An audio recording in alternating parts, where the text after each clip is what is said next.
Alors bonjour à tous, heureux de vous retrouver chers amis en ce début de septembre sur YouTube, 1er septembre 2025, 9h47 heure du Québec. Merci à ceux qui sont abonnés, ceux qui ne sont pas faits là maintenant, merci à ceux qui m'ont envoyé des messages toujours pertinents, intelligents et très appréciés. Merci à ceux qui vont commenter, dites-moi de vous regarder, écrasez le petit pouce en l'air et partagez la vidéo. Justement, on va aller écouter un lien qui m'a été envoyé par un abonné. C'est un lien d'une entrevue de Serge Monast, que vous connaissez, qui a été étiqueté de conspirationniste. C'est certain que dans certaines visions qu'il a de ce qu'il explique, il y a des bouts qui sont tirés par les cheveux, peut-être, mais il y en a d'autres qui sont quand même assez réels. Est-ce que ces explications sont les bonnes? Je ne sais pas. Comme par exemple, pourquoi cet abonné-là m'a envoyé ça, c'est que je suis en train de essayer de démontrer que nos pays sont dirigés par nos ennemis. Puis que c'est pas normal. Puis que même j'ai des abonnés, je me demande s'ils n'ont pas besoin de se faire soigner, qui sont là à m'envoyer des messages comme « Ah, oh, ça c'est des vrais pays, ça c'est des vraies puissances, la Chine, la Russie. » Tu tombes sur la tête, va te faire soigner. Puis c'est comme Zébulon. C'est pas parce que je vais être méchant, mais c'est comme... Ça n'a pas de sens, c'est tellement irrationnel. C'est qui, avec un esprit sain, voudrait aller vivre en Chine?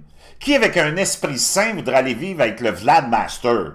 Quand même, faut... Puis qui, avec un esprit sain, pourrait comparer ces pays-là avec la puissance américaine, mais la puissance que l'Amérique a développée et créée au sein de ce qu'on appelle le monde occidental? Voyons donc.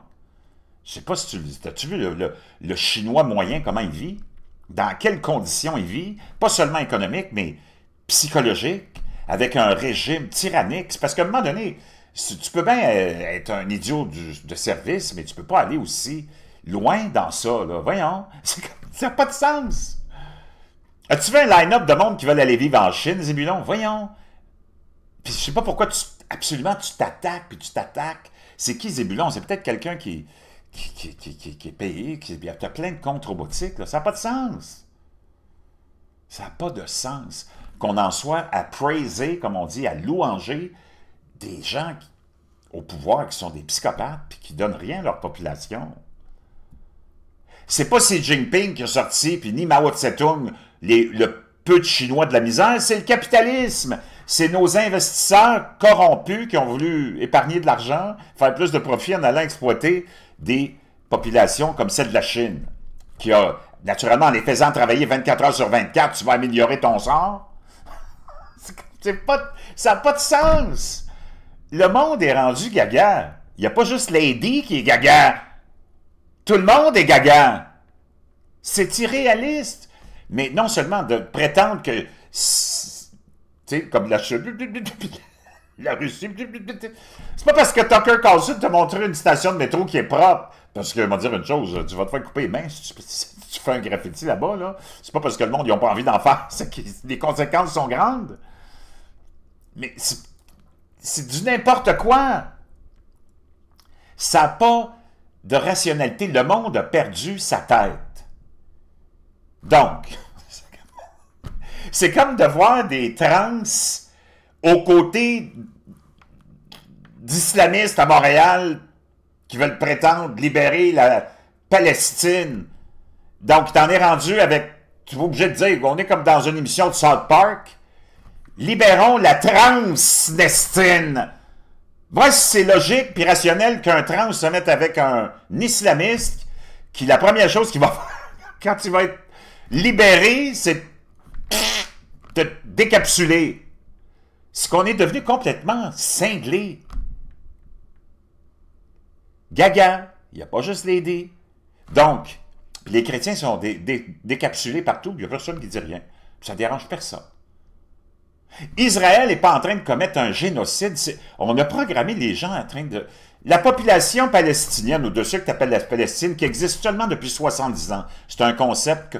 Si tu prends le Jourdain, là, à gauche ou à droite, dépendamment, tu as ce qu'on a appelé la Judée depuis toujours. Puis les Palestiniens originaux de ce que tu appelles la Palestine, c'est les Israéliens, c'est les Juifs. OK? Puis de l'autre côté, tu as les Arabes qui étaient là. C'est pas moi qui le dis, c'est l'histoire de la géographie. La Palestine a été sectionnée, contrôlée par des empires, les Ottomans, les Anglais. Mais le concept du Palestinien que tu connais aujourd'hui, ça a été inventé dans les années 60. Et ces gens-là ont comme ça les uniques buts de vouloir éradiquer de la Méditerranée jusqu'au Jourdain, puis en passant par le mont Sinaï, tous les Juifs de ce coin-là. La population palestinienne, ou de ce que tu appelles les Palestiniens, a eu une croissance de 5 fois sa population, augmentée de façon spectaculaire. Donc, s'ils sont en train de commettre un génocide, ils sont vraiment pas bons. C'est comme du n'importe quoi. Puis d'ailleurs, tu as vu tous les pays autour. Il n'y en a pas un qui lève le petit doigt pour les psychopathes islamistes du Hamas. Et où la Turquie? Oh là, parce que tous les lunatiques sont là. Oh, tu vas voir ça, l'Iran va détruire Israël. C'est parce que tu vois dans quel état est rendu l'Iran? Surtout depuis sa guerre contre Israël de 12 jours. Ça a pris 12 heures à Israël pour complètement contrôler le ciel aérien de l'Iran. L'ayatollah, un autre régime islamiste de psychopathes. C'est parce que ce monde-là, ils ne veulent pas ton bien, là. OK? C'est ça qu'il faut que tu comprennes. Qu'ils vivent leur vie puis qu'ils nous foutent la paix. Mais je peux dire une chose, l'Égypte, avant l'arrivée de l'islam, était majoritairement chrétien et copte. La Syrie, le Liban, l'Irak, ils sont où les chrétiens? Il n'y en a plus. Qu'est-ce qui est en train d'arriver en Angleterre? Qu'est-ce qui est en train d'arriver par... Ces gens-là arrivent ici, puis après ça, ils viennent semer le chaos chez vous. Pas tous les musulmans, on parle des islamistes. Ils viennent semer le chaos, la discorde. Puis ils viennent te censurer chez vous. Ils font en sorte qu'ils contrôlent tes gouvernements, qui veulent être tout politiquement corrects, là, puis plaire à tout le monde, sauf aux chrétiens, naturellement.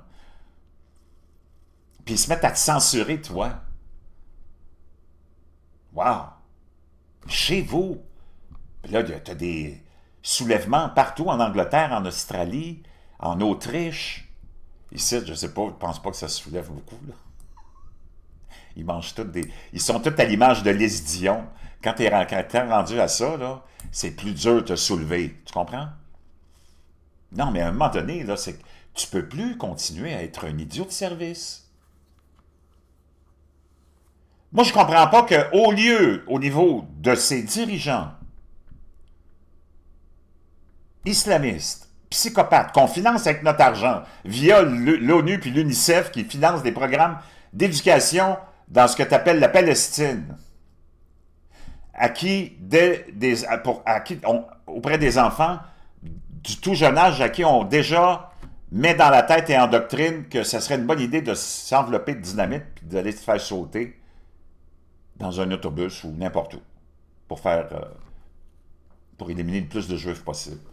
Pourquoi tu ne leur mets pas dans la tête que depuis toujours, tout ce monde-là peut vivre en paix, dans l'harmonie, dans la prospérité? Israël, c'est tout petit, là. C'est rien. Ça fait 3-4 000 ans qu'ils sont là. Je ne sais pas si tu as remarqué, ils sont encore là.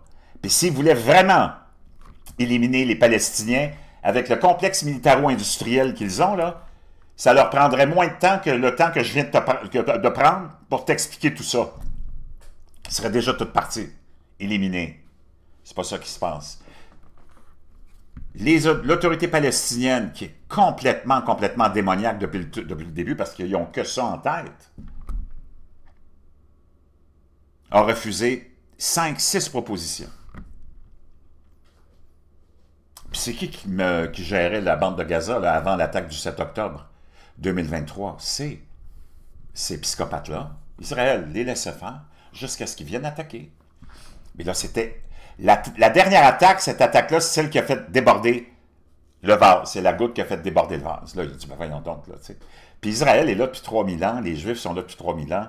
Depuis leur arrivée, depuis Abraham, on a essayé de les éliminer. Ça n'a jamais marché. Peut-être parce que Dieu est avec eux autres. Puis tout le monde en a peur. Je ne sais pas si tu as remarqué.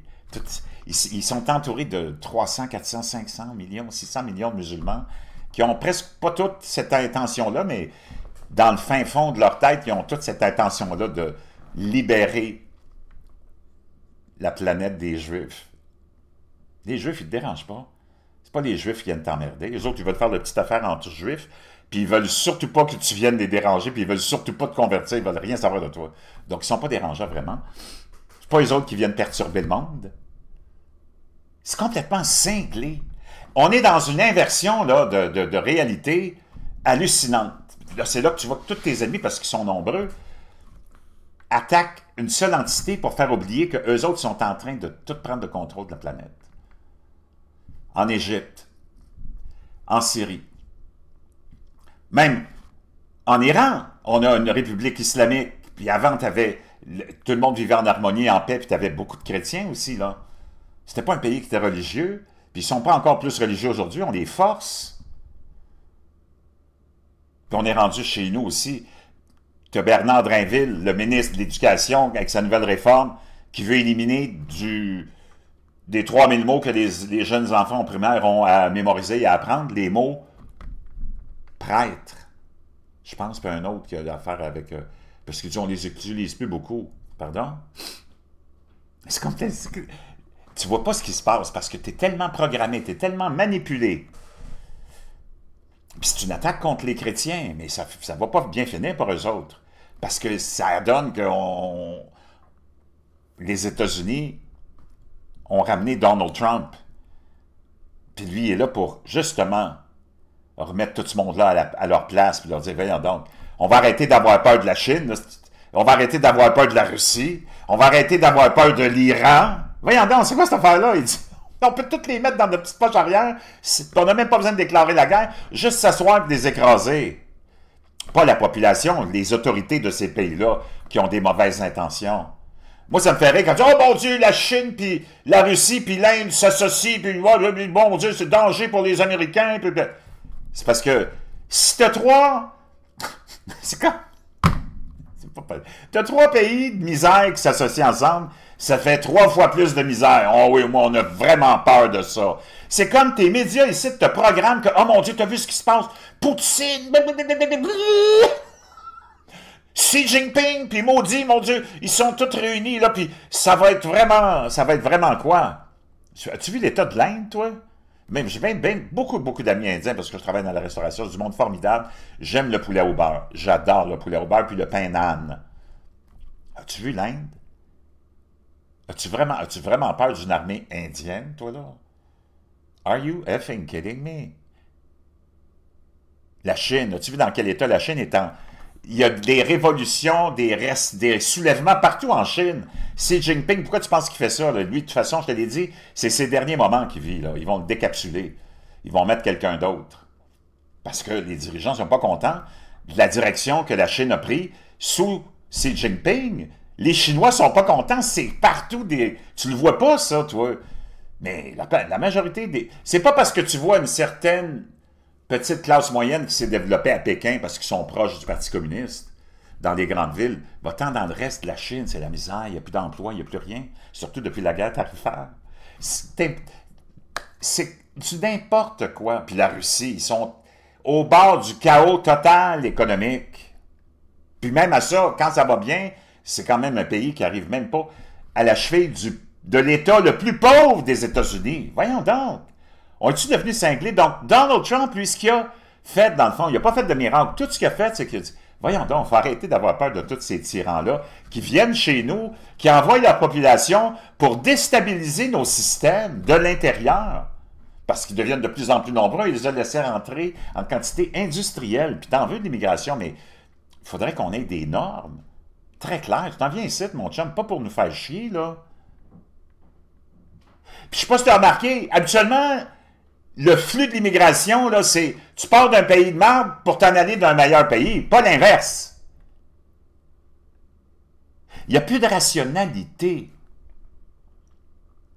Mais là, à cause de ce flux-là qui est complètement pas contrôlé, puis que tu arrives avec des gens qui sont mal intentionnés, ils viennent détruire ton système. Eux autres, ils trouvent toutes les façons, hein, les loopholes, les failles du système pour détruire ton système. Ils trouvent toutes les failles du système pour utiliser ce système-là contre toi pour te censurer chez vous. Pour t'écraser chez vous, pour détruire ton système économique chez vous. pour faire en sorte, à cause de l'immigration qui a été incontrôlée depuis 2-3 ans, tu n'es plus capable de t'acheter une maison. Le prix des maisons a augmenté parce qu'il y aura des millions de gens qui sont rentrés au Canada, puis des centaines et des centaines de milliers, presque 1 million aussi au Québec, on ne te le dit pas, les vrais chiffres, là. Pour ça que les maisons sont inabordables. C'est J.D. Vance qui l'a dit, le vice-président des États-Unis. Il a dit, voyons, la crise immobilière, l'inaccessibilité à la propriété, ça a été à cause de l'ouverture des frontières pendant la pandémie, puis pendant l'administration de Joe Biden, puis ça a eu un impact naturellement, puis c'est venu aussi se produire chez nous parce que tu as des gouvernements globalistes, mondialistes, ennemis qui sont chez vous. Le gouvernement canadien ne travaille pas pour les Canadiens. Le gouvernement québécois ne travaille pas pour les Québécois. Le gouvernement français ne travaille pas pour les Français. Puis peu importe la race, la couleur puis le sexe, là, ils ne travaillent pas pour les Français. Ces gens-là sont là pour travailler pour tes ennemis, pour détruire le pays de l'intérieur. Toi, tu vas me dire que le gouvernement français, même depuis Mitterrand, travaille pour les Français? Non. Ça a commencé avec Mitterrand, la dégringolade puis la prise de contrôle de tes ennemis, de tes gouvernements, par tes ennemis.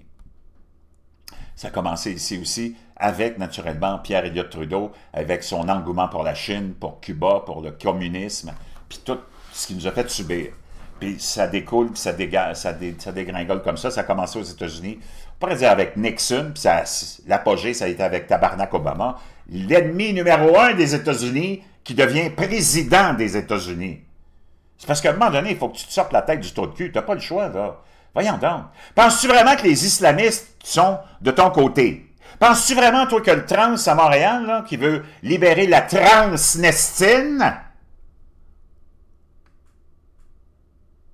que l'islamiste qui est à côté de toi, qui veut éliminer tous les juifs, les chrétiens, puis tous les autres, est de ton côté, et tu utilises pour perturber ton pays. Comment, man? À un moment donné, là, tu peux plus endurer ça. On veut de l'immigration, on veut des gens, les musulmans, c'est pas tous des islamistes, mais les islamistes, c'est une catégorie de gens dont la terre n'a pas besoin. OK? Vraiment pas. On va l'écouter. Monaste qui dit que, ben oui, les chrétiens sont en danger. Il l'explique via la franc-maçonnerie. Ben, ce qu'il dit, c'est la même chose que moi, mais différemment, dans une idéologie, peut-être que oui et non, j'adhère, mais donc ça voudrait dire que les francs-maçons sont contrôlés par les islamistes, parce que tes ennemis sont les islamistes, les mondialistes, les globalistes. C'est bien du monde, peut-être les francs-maçons aussi, mais il te le dit, les chrétiens sont la cible. Là, je ne sais plus en quelle année on est, mais on va aller l'écouter. Bon. Du Christ, on pourrait dire, ça revient au tout à l'intérieur. On va commencer. Attends, parce que j'avais pas le son, là. Les 33 degrés de la maçonnerie, les 33 ans du Christ, on pourrait dire, ça revient au tout à l'intérieur de la franc-maçonnerie procède d'une inversion des valeurs chrétiennes. Au départ. C'est anti-chrétien. Anti-chrétien jusqu'au bout. Le 33e degré. Mon cher, mais là, vous risquez de vous faire démolir après l'émission, ça n'a pas de bon sens. Moi, parce qu'on sait une chose, oui. Je pense même le premier ministre du Canada qui est dans une des loges franc-maçonniques, qui sont obligés de passer par là pour être dans le système politique international. Moi, je vais te dire une chose, Richard. Si on prend les documents de 1940, ouais. À l'exception du président Adams aux États-Unis, tous les présidents avaient et appartenaient à la franc-maçonnerie. À cette époque-là, 65% des sénateurs américains appartenaient à la franc-maçonnerie. Donc, j'arrête là. Je t'aimerais te rappeler que l'Égypte était majoritairement copte. La Syrie avait plein de chrétiens, vivaient différemment. L'Irak, la Perse et plein d'autres pays. OK? Et tu as vu ce qui est arrivé. Il y avait plein de religions qui fleurissaient avant l'arrivée de cette idéologie dont je te parle. Et si tu vois le drapeau qui représente cette idéologie-là, il y a une épée. L'épée, là, c'est pas pour que tout le monde se retrouve dans la cuisine à couper des bananes, faire des crêpes au Nutella banane, là. Tu sais pourquoi elle est là, l'épée. C'est pour décapsuler. Tu as 3 solutions. Soit tu te convertis, soit tu vis comme un citoyen de, pas 2e, mais 3e, 4e, 5e ordre, parce qu'ils vont te tolérer jusqu'à ce qu'ils ne te tolèrent plus quand tu es devenu une minorité, ou tu te fais décapsuler avec l'épée. On continue. Ils sont obligés d'y appartenir, sinon ils ne passent pas.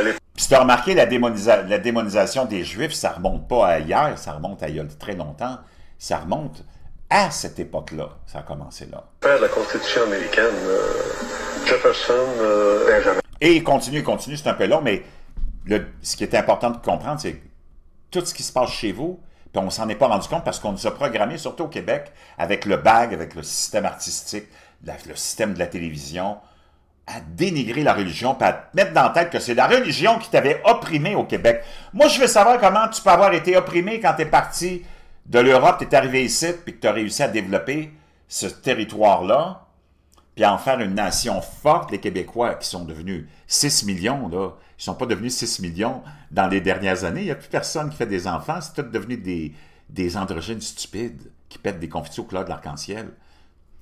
Des familles de 12, 13, même mes parents adoptifs, c'était une famille de, je pense que mon père, Laurent, il avait comme 13 enfants, je pense que lui c'était le 12e, je sais pas quoi, là. Bâti tout ça solidement, le monde était solide, intelligent, tu pouvais pas leur en passer. Les gouvernements auraient pu leur en passer des budgets déficitaires, des taxes et des impôts comme on a aujourd'hui. Mais ils sont venus de démoniser ça parce que tu as Satan qui est arrivé puis qui a convaincu les Québécois que c'était bien mieux de baiser partout, de se droguer, de oublier la famille, oublier les valeurs, de se lancer dans la dépravation, de se faire gouverner par des pédophiles, des pédés, des zigotos, des psychopathes, des alcooliques comme René Lévesque, qu'on a élevé en héros, qui est le plus gros zéro, c'est lui qui a été le plus grand cancer pour le Québec, c'est lui qui a été la plus grosse tâche pour le Québec. D'abord un meurtrier, alcoolique, il s'est sauvé dans son premier mandat, il était premier ministre, il est allé faire une partie de poker avec ses amis, il s'est faufilé de son service de sécurité, il est allé saouler, il a joué au poker toute la nuit, il a fumé toute la nuit, donc 3 belles qualités pour être un leader, puis c'est avec ça que tu vas bâtir une société très solide, un fumeur invétéré, un alcoolique, puis un gambler, bravo. Il part avec sa voiture, il écrase parce qu'il est sous comme une botte. Un itinérant, non seulement il commet ce geste-là, c'est pas assez pour lui, il se dit, sais-tu quoi, m'en rajouter une deuxième couche, je vais faire un hit and run, je vais me sauver, parce que c'est sûr que je ne veux pas me faire pogner. Donc, l'itinérant, il n'était pas mort encore, mais plus tard, il a succombé parce qu'il a été abandonné là par René Lévesque, le premier ministre, celui qu'on présente comme un héros, qui t'a amené la plus grande tyrannie, les plus grands impôts, les plus grandes taxes, la plus grande misère, qui a fait fuir tous les capitaux avec une question stupide en 1980. Ce qui est légitime de vouloir avoir un pays, mais c'est parce que là, tu as posé une question qui était longue comme un roman, puis comme un contrat de mariage, que personne ne comprenait. Tout le monde a répondu non à 60%. Ça a fait fuir tous les capitaux, bravo. Donc, toi, tu risques tous les capitaux, puis l'argent qui était au Québec, alors qu'on était un fleuron du Canada, pour une question qui était perdante d'avance. Vraiment? Toi, tu penses que c'est un héros? C'est un zéro. Puis c'est comme ça, dans toute l'histoire de nos politiciens, qui les ont tous présentés comme des héros, c'est tous des zéros. Puis après ça, on t'a amené des leaders comme Pierre Bourgault. Vraiment, on a appris à la fin de ses jours, comme plusieurs de ces individus-là, qui, lui, son trip, c'était de baiser avec ces jeunes étudiants mineurs. Bon, il n'y avait pas 10 ans, mais il y avait 14, 15, 16 ans, 17 ans, je ne sais pas. Ça, c'est ton leader de société. Donc, tous ces gens-là t'ont amené la censure, le contrôle. Quand l'Église était c'est pas elle qui gouvernait, mais était plus présente dans le cœur des gens. Je veux dire une chose, tu faisais ce que tu veux, mais il n'y avait rien qui t'était pas contrôlé. T'as vu depuis que les sociétés laïques sont arrivées, as-tu vu le contrôle que t'as? T'as l'impression de vivre dans plus que le fameux roman d'Orwell, 1984. Même la Chine est une pâle copie, même si c'est invivable là-bas, de la censure qu'on a ici. On est copié-collé sur la Chine. Gracieuseté de Pierre-Éliott Trudeau. Donc, c'est complètement hallucinant d'avoir convaincu le monde que la chrétienté, le christianisme, mon Dieu, c'est ça qui t'opprime. Pardon? As-tu vu ce qui se passe depuis qu'on a laissé les zigotos, les pervers, les dépravés nous gouverner, toi? Comment? Faut que tu te réveilles. Moi, je ne sais plus quoi faire, mais peut-être qu'il n'y a rien à faire, là, mais en tout cas. C'est pas facile. On commence juste ça, on se quitte après. Puis je Les reviens 33 degrés de maçonnerie, les 33 ans du Christ, on pourrait dire, ça revient au Oh, tout à l'intérieur de la franc-maçonnerie procède d'une inversion des valeurs chrétiennes, au départ. C'est anti-chrétien. Anti-chrétien jusqu'au bout. Bon, tu vois, c'est lui qui le dit. Puis il a raison. C'est ce qu'il donne comme explication. La franc-maçonnerie, probablement que c'est dans le coup, mais la franc-maçonnerie contrôlée par tes ennemis. Vraiment fascinant. Merci à l'abonné. Je ne sais plus c'est lequel, mais je le remercie. Pense à ça. Réfléchis à ça. À ta pensée puis à tes convictions. Je pense que tu es dans le champ. Pas sûr, là, mais si tu penses que tu n'es pas dans le champ, je pense que tu n'es pas dans le bon pays.